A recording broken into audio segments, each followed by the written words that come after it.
सत्य घटना पर आधारित आज की कहानी राजस्थान अलवर की रहने वाली तारा देवी की है। तारा देवी के परिवार में पति के अलावा 2 बेटे और 2 बेटियां तथा पूरा परिवार हिंदू रीति रिवाज से भक्ति साधना किया करता था।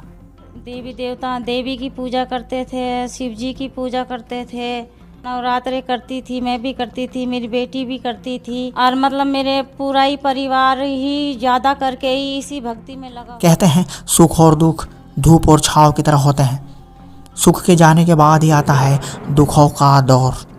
मेरा तो कोई पता नहीं कि मैं बचूं कि ना बचूं, लेकिन मेरा बच्चा तो परिवार है। के सदस्यों की एक एक करके रहस्यमय तरीके से मौत होने लगी।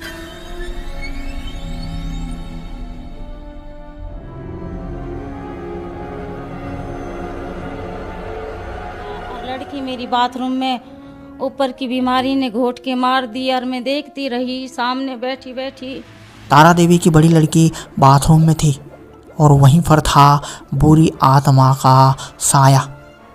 तारा देवी के सामने उस बुरी आत्मा ने लड़की का गला घोंटकर उसे मार डाला और तारा देवी खड़े खड़े देखती रही। फिर जब तारा देवी की बड़ी बेटी की लाश को जमीन पर लेटा दिया गया तो तारा देवी ने देखा कि जिसकी वो पूजा पाठ करती है वो देवी खुद मरी हुई लड़की के साथ बैठकर चाय पी रही है। कि वो लड़की लिटा रखी थी तो मैंने देखा तो एक औरत उसके साथ में, जिसको हम देवी करके मानते थे, वो उसके साथ में मेरे को चाय पीती हुई नजर आ रही थी। तो मैंने कहा कि ये कैसी देवी है जो मरी हुई के साथ में भी चाय बैठ के पी रही है। तारा देवी को शक हुआ कि जिसे मैं देवी समझ रही हूँ वो खुद एक बुरा साया है जो उसके परिवार को खत्म करना चाहता है। इसके बाद तो तारा देवी को अपनी मरी हुई लड़की की गर्दन भी दिखाई देने लगी और बकरे की गर्दन भी दिखाई देती थी।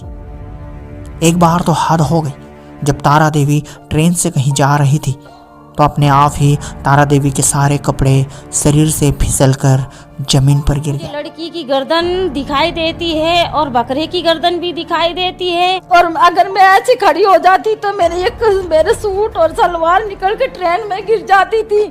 तारा देवी का परिवार बेटी की मौत के दुख से उबरा भी नहीं था कि तारा देवी के सामने 7 साल के छोटे से लड़के ने फांसी लगा ली। एक लड़का है 7 साल का, वो ऐसे अचानक से कमरा में वैसे ही खेल रहा था 7 साल का, और बैठे बैठे उसने फांसी लगा ली, गर्दन पे फांसी लगा ली। इन सब परेशानियों से छुटकारा पाने के लिए तारा देवी तांत्रिकों के पास भी गई। शाणा के पास गया, उन्होंने कहा कि भाई 10,000 रुपया लगेंगे तो हम तेरा पक्का इलाज कर देंगे, वरना अभी तो तेरी लड़की गई हैगी तो तुम्हारे घर से कोई और भी जाएगा। तो मेरे को शक था कि या तो मैं जाऊं या फिर मेरा आदमी जाएगा। उन्होंने 10,000 रुपया मांगा, हमने 10,000 रुपया दिया, कुछ भी फायदा नहीं हुआ। कुछ भी। छोटी लड़की ने कहा, मम्मी आप चिंता मत करो, मैं भी मरने वाली हूँ। लड़की जाने के बाद में दूसरी लड़की अब मेरी 12वीं में है, वो लड़की भी मेरी वही बात बोलने लगी जो लड़की मेरी बड़ी वाली बोलती थी। बड़ी वाली लड़की मेरी बोलती थी, मम्मी आप टेंशन मत करना, मैं मरूंगी। मैंने कहा नहीं बेटा ऐसे नहीं बोलेगा। तारा देवी का जीवन नर्क से भी बदतर हो चुका था और एक दिन उसे किसी ने बताया कि संत रामपाल जी महाराज को अपना गुरु बना लो, उनके शरण में जाने से आपके सारे संकट समाप्त हो जाएंगे। एक साल मुझे कोई ना मिला, दूसरी साल में मुझे संत रामपाल के चर्चे मिले तो मैंने ना पानी पिया ना मैंने खाना खाया। मैंने लक्ष्मण को बुला के बोली, भगत जी मेरा तो कोई पता नहीं कि मैं बचूं कि ना बचूं, लेकिन मेरा बच्चा तो है, भाई तू मेरे को इन्हें तेरे गुरु का नाम दिला दे, अब मैं सब कुछ छोड़ दूंगी, मुझे कुछ भी नहीं चाहिए। संत रामपाल जी से हमने नाम दीक्षा ली और आखिरकार तारा देवी ने ऐसा ही किया। तो क्या संत रामपाल जी महाराज की शरण में जाने से तारा देवी के परिवार की रक्षा हो पाई, या फिर देवी के रूप में वो जो बुरा साया था उसने पूरे परिवार को खत्म कर दिया? इस रहस्य को समझने के लिए इस वीडियो को बगैर स्किप किए पूरा देखें और इसी तरह की सत्य घटना पर आधारित सच्ची आप बीती कहानियां देखने के लिए चैनल को सब्सक्राइब कर लें। तो चलिए वीडियो शुरू करते हैं। नमस्कार जी सर। क्या नाम है आपका? जी तारा। आप कहाँ से आए हैं? Alwar 60 foot road. संत रामपाल जी महाराज जी से आपने नाम दीक्षा कब ली? 2015 में ली थी, 10वां महीना, 11 तारीख थी।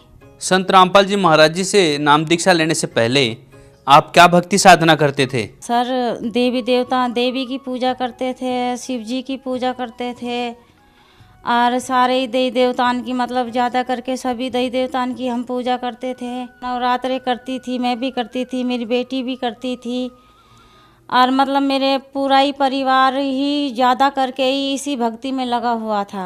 जो आपने ये बताया कि आप देवी देवताओं की भक्ति करते थे, यह भक्ति साधना करने से आपको क्या लाभ प्राप्त हुए? सर इससे तो मेरे को कुछ भी लाभ प्राप्त नहीं हुआ कि मेरी एक लड़की थी 10वीं पास करके, वो भी मर गई।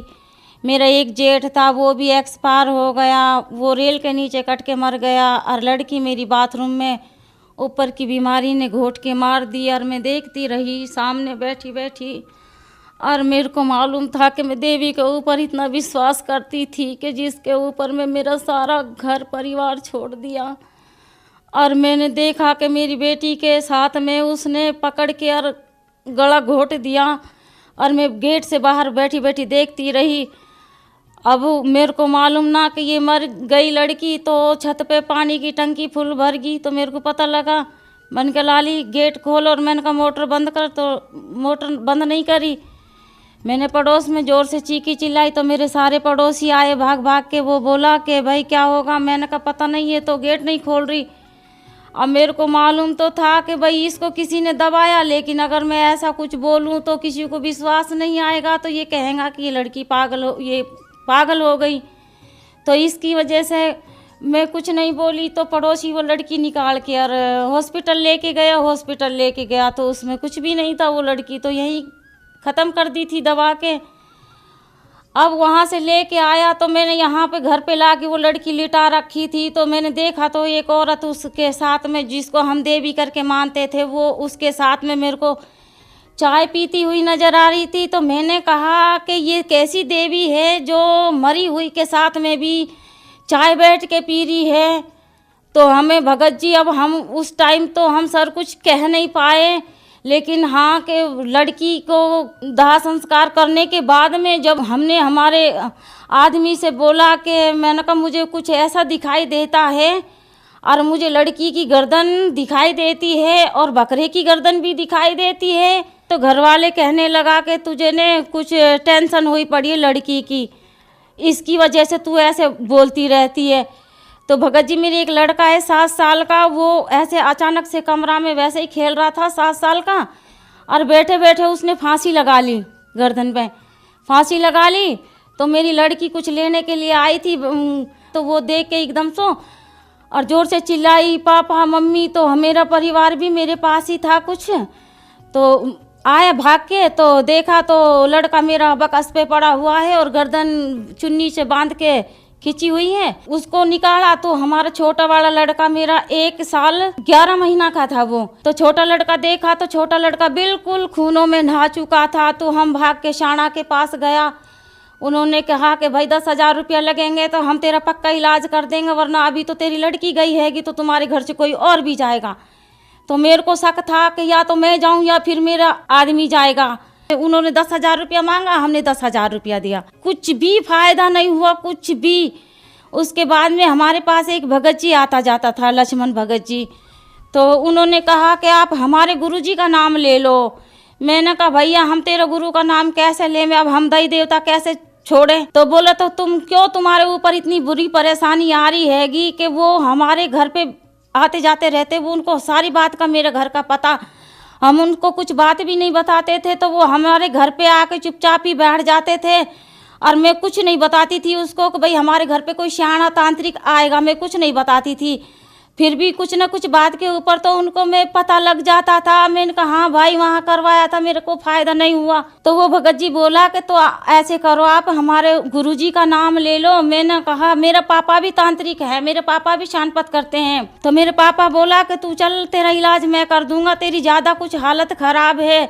तो मेरी सर ऐसी हालत हुई पड़ी थी कि ना मैं खाना खा सकती, ना मेरा बड़ा लड़का खाना खा सकता था। मैं ये कहती थी कि परमात्मा मेरे को 2 गास में रोटी खा लूं तो कम से कम मैं पानी तो पी सकूं, लेकिन मैं 2 गास रोटी भी नहीं खा पाती थी। तो मेरा पापा और मेरी मम्मी आई, मेरे को साथ में मुबारकपुर लेके चली गया। अब मेरे को इलाज करने लगा तो मेरे पे तो कुछ असर ही नहीं पड़ता पापा का कि भाई क्या कर रहा है। मैं जोर जोर से चिल्लाती और जोर जोर से ये रोती कि भाई मेरे को कोई बचा लो, अरे मेरे को कोई बचा लो। मैंने सर ये भी कह दिया था कि अगर कोई मेरा घर मकान लेना चाहता है तो मैं मेरा घर मकान भी दे दूं, लेकिन मेरे बच्चों की मेरी जिंदगी बच जाए, मैं किराया में मेरी जिंदगी निकाल लूंगी। मेरी लड़की तो गई, लड़की जाने के बाद में दूसरी लड़की अब मेरी 12वीं में है, वो लड़की भी मेरी वही बात बोलने लगी जो लड़की मेरी बड़ी वाली बोलती थी। बड़ी वाली लड़की मेरी बोलती थी, मम्मी आप टेंशन मत करना, मैं मरूंगी। मैंने कहा नहीं बेटा ऐसे नहीं बोले करते। जब वो ऐसी बात बोलती थी तो मेरा बड़ा दिल घबराता था। मैंने कहा ये मेरी बेटी मेरे साथ क्या बोलती है। मुझे क्या दिमाग में आता था कि आप कहीं कोई गलत लाइन तो नहीं है आपकी जो आप ऐसे बोलते हैं। बोले नहीं मम्मी तू पागल है, मैं ऐसा कभी नहीं सोच सकती। तो बेटा आप ऐसे क्यों कहती हो। हमें मालूम नहीं था कि भाई इसके कुछ ऊपर की बीमारी आती है और वो आके बोलती है। तो मैंने कहा नहीं बेटा ममता मैं तेरे बगैर जी नहीं पाऊंगी। तो वो कहने लगी मम्मी 1 साल नहीं जियोगी, 2 साल नहीं ठीक होगी, तीसरी साल में अपने आप ठीक हो जाओगा। 1 साल मुझे कोई ना मिला, दूसरी साल में मुझे संत रामपाल के चर्चे मिले तो मैंने ना पानी पिया ना मैंने खाना खाया। मैंने लक्ष्मण को बुला के बोली भगत जी मेरा तो कोई पता नहीं कि मैं बचूं कि ना बचूं, लेकिन मेरा बच्चा तो है भाई, तू मेरे को इन्हें तेरे गुरु का नाम दिला दे, अब मैं सब कुछ छोड़ दूंगी, मुझे कुछ भी नहीं चाहिए। तो लक्ष्मण भगत मेरे को जयपुर लेके गया था। भगत जी हमारे पास में 1 रुपया भी नहीं रहा था क्योंकि हम सामान आन के दे दे के बिल्कुल दुखी हो गए थे। फिर हमें लक्ष्मण भगत लेके और वहाँ पे वो खुद ही तो पैसा दिया उसने और हमें खुद ही जयपुर लेके गया। जयपुर में हमें नामदान दिलाया। हम ऐसे हाथ पैर हो गए थे भगत जी, मेरे बेटे का भी और मेरे भी। और अगर मैं ऐसी खड़ी हो जाती तो मेरे सूट और सलवार निकल के ट्रेन में गिर जाती थी। फिर हम वहाँ संत रामपाल जी से हमने नाम दीक्षा ली। बहन जी संत रामपाल जी महाराज जी से नाम दीक्षा लेने के बाद आपको क्या लाभ प्राप्त हुए। ऐसा है कि कम से कम जिस टाइम पे हमारे साथ में ये बाधा एकदम से आई थी, कम से कम ना तो 5-6 लाख रुपया का हमारे ऊपर उस टाइम पे कर्जा था। कर्जा भी हमने ऐसा है कि भाई तेरे से पैसा लेके किसी को दे दिया, उससे पैसा लेके उसको दे दिया, ऐसे करके कम से कम ना तो उस टाइम पे मेरे पास सिर पे 5-6 लाख रुपया रख रखा था। फिर हमने गुरुजी से नाम दीक्षा ली तो अब हमारे पास में किसी का कोई कर्जा भी नहीं है। और जब भी मैं गाड़ी की विचारती थी कि कोई गाड़ी ले लूं तो जब भी मेरे को एक्सीडेंट हुआ नजर आता था तो हमारे आदमी से मैं बोलती थी कि हम गाड़ी नहीं लेंगे कि हम क्योंकि तुम्हारा एक्सीडेंट हो जाएगा। और अब हमने यही महीना में 6 तारीख को गाड़ी निकलवाई है संत रामपाल जी से इजाज़त लेके। तो अब हमें कुछ भी परेशानी नहीं है, अब हम एकदम ठीक हैं। खूब मेरे अच्छे बच्चों को चाहे मैं कुछ भी खिलाऊं कुछ भी पिलाऊं, मेरे बच्चों को कुछ भी नहीं होता है, अब ठीक ठाक रहते हैं। मेरी लड़की भी ठीक रहती है, मैं भी ठीक रहती हूँ।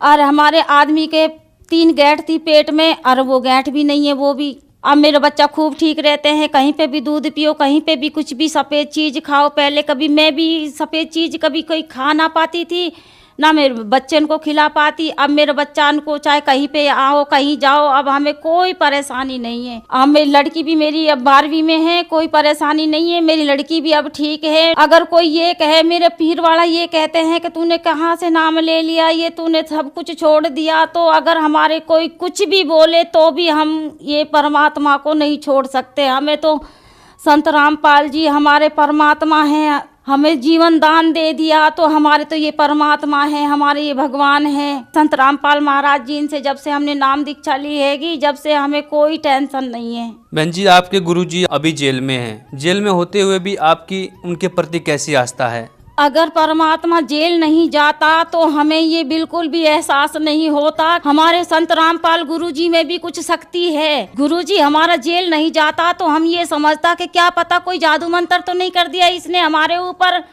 अब हमें विश्वास तो इसीलिए दृढ़ हुआ है कि भाई परमात्मा तो जेल में है। हमें ना तो परमात्मा ने आशीर्वाद दिया, ना ही हमने परमात्मा को देखा है। और परमात्मा ने जेल में बैठे बैठे ने हमारी ये परेशानी काट के पटक दी, तो हम कैसे मान जाए कि भाई परमात्मा हमारा जेल में है, परमात्मा तो हमारे पास में है। लेकिन फिर भी परमात्मा बाप से मिलने की इच्छा तो सभी को ही रखता है। हमें याद तो खूब आए कि भाई हम हमारे परमात्मा से मिले, हमारे गुरुजी से मिले, लेकिन क्या करें, उनको तो अंदर डाल रखा है। ये परमात्मा ने जो हमें ये मंत्र दिया है, जो हमें ये भक्ति बताई है कि हाँ सारे दुख कट जाते हैं इससे, और फिर कुछ भी बाधा नहीं आती है, ना कोई भूत प्रेत, और सबसे बड़ी जो हमें परमात्मा यही हमें इतना सुख दे रहा है, तो हमारा जीवन मरण का भी दुख कट जाए। जीवन मरण से 84 में ना घूमे हम, 84 में ना भटके। हमें पूरा विश्वास है कि हमारा मोक्ष होगा। जब पृथ्वी पे कोई ऐसा तांत्रिक हमें नहीं मिला, कोई ऐसा हमें भगवान नहीं मिला कि जो हमारी बीमारी काट सके। आज 20-20 साल से हम कभी नींद भर के सो ना पाए, और जब से हमने रामपाल संत का नाम लिया है, जब से हम आराम से सोते हैं, तो हमारा मोक्ष तो अपने आप ही हुआ पड़ा है। कि क्यों हमें 20-20 साल होगी कि हम सो ना पाता था। जब तक हमारे आदमी हमारे घर नहीं आता था तो हम इधर उधर घूमता फिरता। अब हम किसी से ये भी ना बोल सके कि भाई हमें कोई प्रॉब्लम है, तो अब हम क्यों ना माने कि भाई हाँ हमारी मोक्ष होएगा। बहन जी, आप जन समुदाय को क्या संदेश देना चाहेंगे? उनको मैं यही कहना चाहती हूँ कि ये पत्थर पूजा छोड़ दो, कुछ मत पूजो, सिर्फ संत रामपाल से नाम दीक्षा लो और अपना मोक्ष करो। कि क्यों तुम ये अपनी दशा खराब कर रहे हो, कि इतनी बुरी दशा हो जाएगी कि बस पूछो मत। क्योंकि हमें मालूम है, हम इतनी भक्ति पूजा करते थे कि हमें 4 बजे तो नहा के हम मंदिर चले जाते थे, तो हमारे जितना हम घर में नहीं खाता था इतना तो हम मंदिर में इनको पत्थरन में लगा देता। जब हमें कुछ लाभ ना मिला तो हम तो कहें कि परमात्मा किसी को भी लाभ नहीं देगा ये पत्थर पूजा में जो घुसे हुए हैं। हम तो यही कहती हूँ कि सबसे कि सब संत रामपाल जी से दीक्षा लो और अपना कल्याण करवाओ। धन्यवाद जी। साहेब, सत्य घटना, सत्य की तहता।